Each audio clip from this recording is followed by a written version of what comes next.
Chegamos na lição de número 4 aqui da classe do Juvenis, deste segundo trimestre da CPAD em 2025, onde nós estamos trabalhando um texto escrito pelo comentarista Edilberto Silva. Estamos trabalhando com vocês uma viagem pelo Novo Testamento, mergulhando nessa palavra em sala de aula. Lição 4, que vai cair no dia 27 de abril, trabalha então sobre a cronologia do Novo Testamento. Para você iniciar bem, gente boa, inicie por algumas bases bíblicas. A primeira está em Mateus 17 primeiro, leia esse versículo em sala de aula, deixando Deus te usar. A segunda é a leitura bíblica em classe, que está em dois endereços, Mateus 4, 12 a 22 e Marcos capítulo 1, versículos 29 ao 34. Leia esse texto em nome do Senhor Jesus e que a tua aula seja uma bênção. Eu sou seu amigo pastor Janderson Nascimento, estou primeiro vice-presidente da Assembleia de Deus aqui em Vitória da Conquista, uma igreja pastoreada pelo pastor Davi Oliveira. Boa sorte. Você que está chegando por aqui, para não perder nenhuma das nossas aulas, se inscreve aqui no YouTube, no meu canal.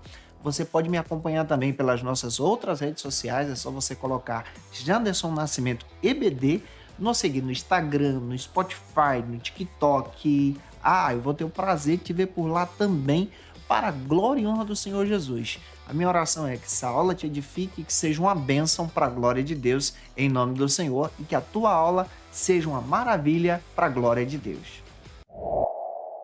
Veja, em primeiro lugar, nós precisamos recordar com você como está organizado, então, o Novo Testamento. O Novo Testamento ele está organizado a partir da visão pedagógica. Pega isso. O Novo Testamento ele não está organizado na visão cronológica, ou seja, não está organizado no primeiro livro que foi escrito, no segundo, no terceiro. Ele está organizado na ordem dos fatos, para que haja entendimento. Então é uma pedagogia. É uma maneira de você ler o texto e entender o que está acontecendo. É por isso que o Novo Testamento ele tem essa ordem didática. É importante você levar isso em consideração aqui.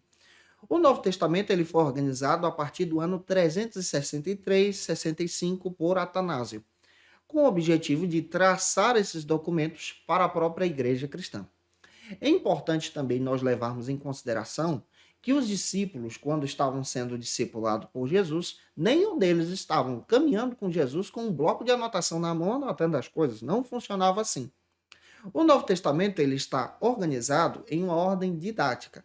E é importante também você levar em consideração, em aula de hoje procura demonstrar para isso, que os textos que estão na ordem didática têm datas diferentes. Por exemplo, o primeiro texto a ser escrito do Novo Testamento, e a própria lição traz isso para você, é uma epístola. A carta que foi escrita por Paulo aos irmãos da Galácia.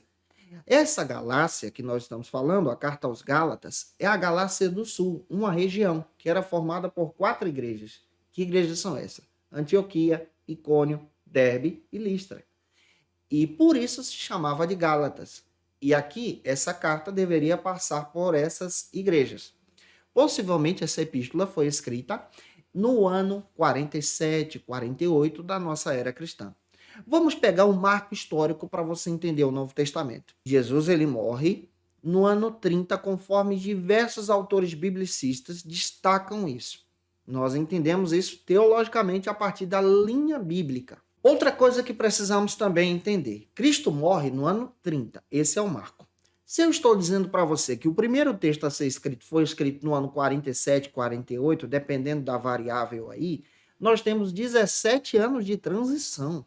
17 anos históricos aqui. Isso é uma vida. E o primeiro texto a ser escrito não foi um evangelho, foi uma epístola escrita por Paulo depois do concílio de Jerusalém, e esse concílio tem uma base, está lá em Atos capítulo 15. Lucas registra o momento histórico desse concílio. A partir do concílio, Paulo então escreve a carta para apresentar a importância da fé em Jesus, compartilhada agora pelos gentios. Esse é o marco que você precisa entender. Até mesmo os próprios evangelhos. Os evangelhos, eles não estão organizados também em ordem cronológica. Você sabia que o primeiro evangelho a ser escrito não foi Mateus, mas foi Marcos? Marcos foi escrito agora entre o ano de 49 e 50, pertinho da carta aos Gálatas. Então você descobre que o primeiro evangelho foi o Marcos, o segundo evangelho é o de Mateus, o terceiro é o de Lucas e o quarto é o de João. A aula de hoje procura demonstrar para você muitas curiosidades bíblicas e eu espero que o Espírito de Deus fale ao teu coração. Se eu estou te ajudando até aqui, deixa teu comentário aí, é importante, tá? Vamos então para o nosso primeiro ponto que trata sobre o seguinte assunto: os primeiros cristãos e as Sagradas Escrituras. Vamos entender uma coisa bíblica aqui. É importante você entender essa pegada bíblica do Novo Testamento. A igreja primitiva era uma igreja que foi edificada diretamente por Jesus e pelos apóstolos, os apóstolos de Cristo. Observe Atos capítulo 2, versículo 42. Você percebe que a igreja crescia na doutrina dos apóstolos. Essa doutrina dos apóstolos foi ensinada por Jesus. Esse é o marco aqui. Não existia naquela época, por exemplo, textos sagrados como nós temos hoje. O que era utilizado pela igreja, principalmente no primeiro século, era o Antigo Testamento. Então, quando você olha para o tempo de Jesus, as Sagradas Escrituras no tempo de Jesus era o Antigo Testamento. Ainda não existiam, por exemplo, os evangelhos, ainda não existiam as cartas de Paulo, todas não existiam. Isso foram sendo escritas conforme a necessidade. É claro que os autores bíblicos do Novo Testamento, ao escreverem um texto, eles não tinham o objetivo de escrever um novo livro sagrado, uma nova Bíblia. Não funciona assim. Isso aí aconteceu com o decorrer do tempo e a igreja entendeu que aqueles textos são textos sagrados e então o cânon foi fechado em 363 ou 65 da nossa era cristã. Mas nós precisamos entender que houve uma necessidade agora de registrar os fatos. O que aconteceu? Várias pessoas que foram testemunhas oculares, que viram Jesus, participaram dos milagres, estavam morrendo. Viram também a ressurreição, estavam morrendo. Houve a necessidade agora de registrar os fatos. E é daí que começa a surgir os primeiros textos. E para esse texto se tornar um texto sagrado, anos mais tarde, existiam alguns princípios que são conhecidos como princípios do cânon. Que princípios são esses? Primeiro, o cânon significa régua de medida. Vamos lá, que princípios são esses? O primeiro princípio é o princípio da apostolicidade. Tinha que ser um apóstolo de Jesus, tinha que ter caminhado com Jesus, ou então aprendido diretamente com os apóstolos. Segundo, tinha que ser uma testemunha ocular, tinha que ter vivido com Jesus. Terceiro, tinha também que preservar os fatos conforme foram registrados a partir daquela visão daquele momento. Tinha que ter coerência no seu texto. E tinham que ter autoridade para registrar esses fatos. Quem é que faz isso? Os apóstolos de Jesus. Esses fatos foram compartilhados com o tempo para a Igreja de Deus.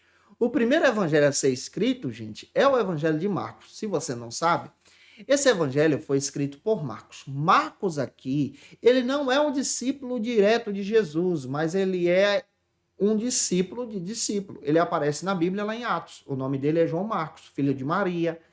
Ele era primo ou sobrinho de Barnabé. Ele vai na primeira viagem missionária. Depois ele se torna discípulo de Pedrão. Pedro se torna aqui, historicamente falando, no ano 47, 48, 49, pastor da igreja de Roma. Então Marcos, vendo Pedro já idoso, ouvindo as pregações e as histórias de Pedro, começou a registrar. Ele sabia ler e escrever, e isso era uma ferramenta muito valiosa naqueles dias. Ireneu de Lyon testemunha, ele que é um dos pais da igreja, que a igreja viu aquilo que Marcos estava fazendo e viu que era bom. Pedro viu aquilo que ele estava fazendo e viu que era bom. É por isso que o evangelho de Marcos registra especialmente os milagres de Jesus. Jesus como servo, apresenta Cristo como servo de Deus seguindo a vontade de Deus. Um detalhe que você vai encontrar em Marcos também, pelo fato de ser o primeiro. Você não há preocupação nenhuma de descrever sobre o nascimento de Jesus, sobre a família de Jesus, somente sobre a missão de Jesus como servo. É essa a visão, porque Marcos está escrevendo as pregações de Pedrão. E daí nós entendemos exatamente essas referências que encontramos aqui dentro do Novo Testamento sobre essa necessidade de preservar os fatos. Eu espero estar te ajudando até aqui. Se eu estou, comenta aí, compartilha para alguém. Vamos agora para o segundo ponto, gente boa, que trata agora sobre o seguinte assunto: a compilação do Novo Testamento. Os textos do Novo Testamento, é importante você levar em consideração, eles se tornam textos sagrados pelo fato de terem apostolicidade, serem relevantes, mas serem escritos entre o período do primeiro século. Está aqui o segredo. entre os primeiros 100 anos. Se for fora desses 100 anos, não são considerados agora como textos sagrados. Outro detalhe que você descobre, já que Marcos é o primeiro evangelho a ser escrito, qual é o segundo? O segundo evangelho a ser escrito é o evangelho de Mateus. O Mateus, ele escreve o evangelho anos mais tarde, possivelmente entre os anos 60, 62, 63. Quando ele escreve, o Mateus está na cidade de Antioquia, essa cidade é citada lá em Atos como base missionária para o Novo Testamento. Mateus recebe na sua mão o Evangelho de Marcos. E é por isso que Mateus praticamente pega 95% do Evangelho de Marcos e joga dentro do Evangelho dele. Eu não sei se você já passou por essa experiência de ler Marcos e Mateus, Mateus e Marcos. Parece que as coisas se repetem.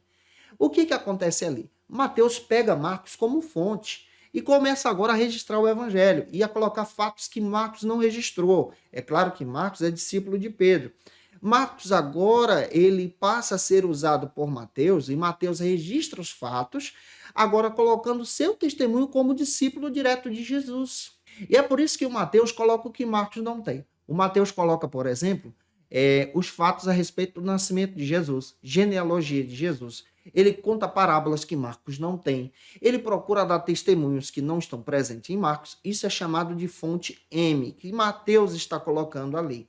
Mateus também procura dar uma ênfase maior para a família de Jesus, para os ensinamentos de Jesus. Gente, o Sermão da Montanha você só acha esse material presente em Mateus e também em Lucas. E você percebe a riqueza desses fatos.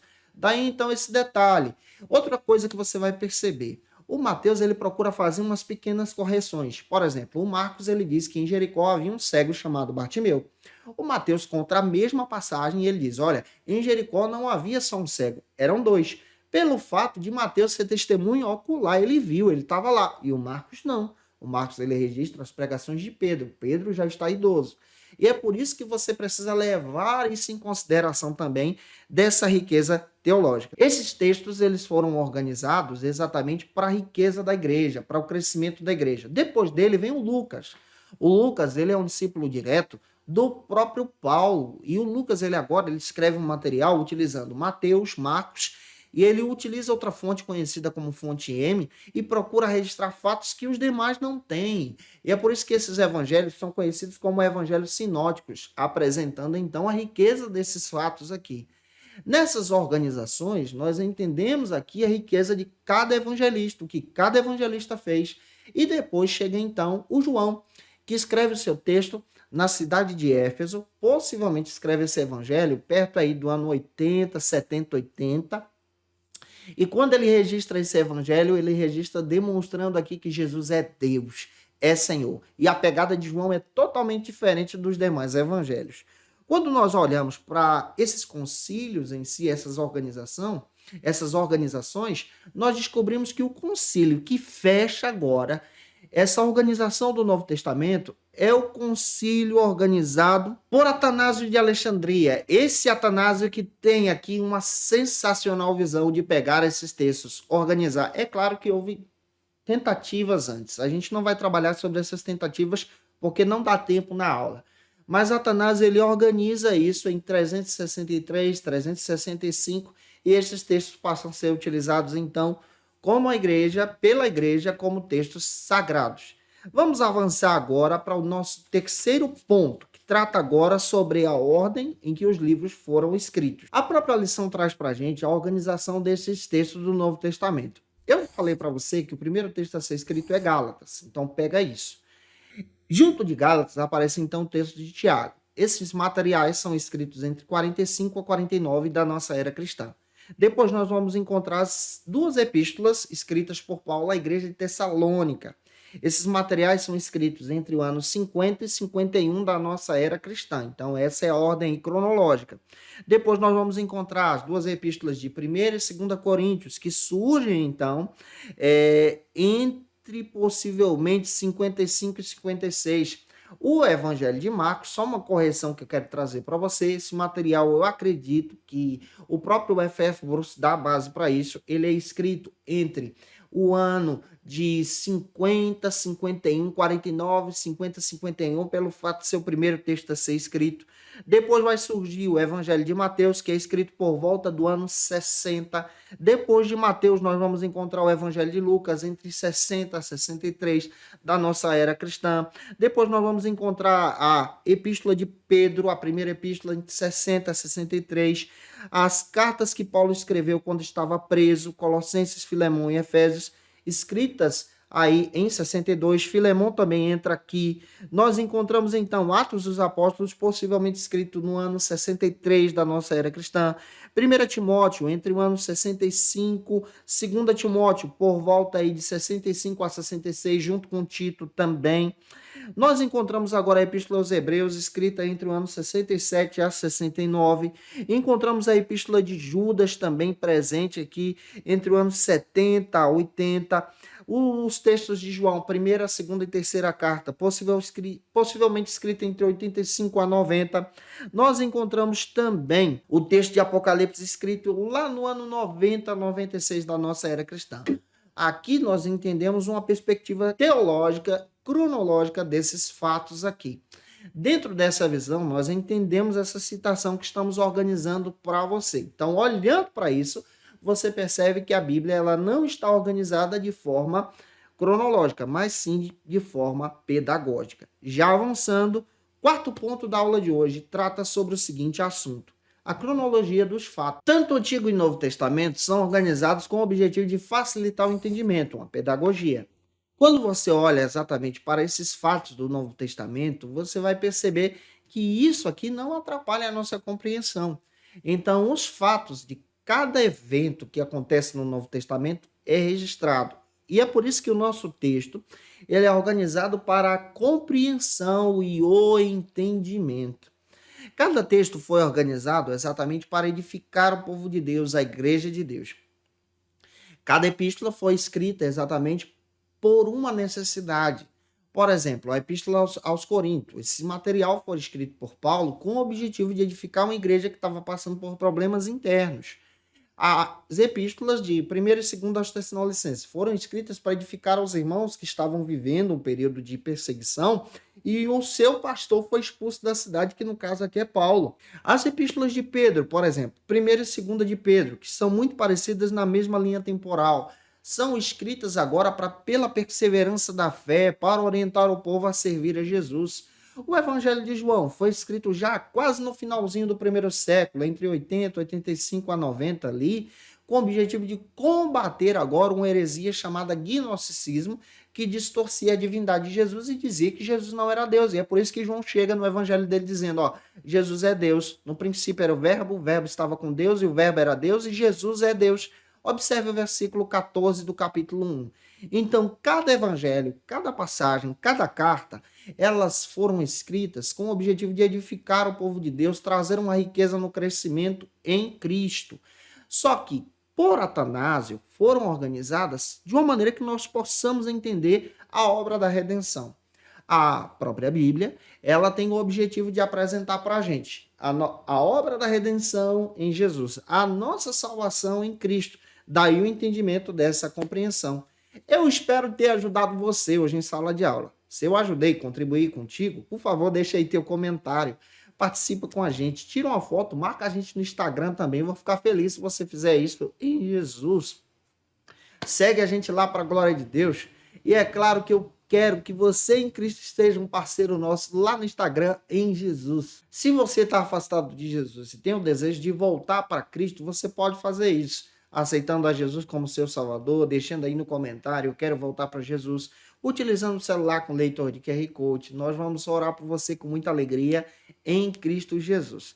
É claro também que eu quero trazer para vocês algumas dicas de leitura para te abençoar, para a glória de Deus. Como dica de leitura, eu quero trazer para vocês alguns textos. O primeiro texto é o Cânon das Escrituras, do F.F. Bruce, que traz a datação e a organização de cada texto, e o Novo Testamento, como o Antigo, foram organizados para a gente. Ele é um material muito legal que você precisa também ter. A Bíblia e seus intérpretes, do Augusto Nicodemos, da editora Cultura Cristã, um material sensacional também. E Introdução ao Novo Testamento, do A.D. Carson, Douglas Moo e o Léo Morris, da datação. Traz aí curiosidades sobre cada texto do Novo Testamento. Gente, eu te aguardo por aqui na próxima lição. Lição de número 5 aqui da classe dos juvenis, onde nós vamos trabalhar sobre entendendo os evangelhos. Um beijo no teu coração e até a próxima aula, se Deus quiser. E você que é professor ou aluno da Escola Bíblica Dominical, quer se preparar para ministrar uma aula de excelência na EBD da sua igreja? Inscreva-se no canal do YouTube do pastor Janderson Nascimento, onde você vai encontrar aulas, subsídios e recursos das lições bíblicas da Escola Dominical. Acesse já as plataformas digitais para ampliar os teus conhecimentos sobre a Palavra de Deus. YouTube, Janderson Nascimento. Instagram, @Janderson Nascimento. @FacilitaEBD. facilitaebd.com.br. Quer se preparar ministerialmente? Faça Teologia na FATECBA. Básico e bacharelado em Teologia. Cursos reconhecidos pela CEADEB e CGADB. Aulas presenciais com professores qualificados. Todas as segundas-feiras às 19 horas. Venha nos conhecer. Nosso endereço é na Assembleia de Deus. ADVIC, Avenida Serrinha, Bairro Brasil, Vitória da Conquista. Matrículas abertas. WhatsApp 77 98841 5838.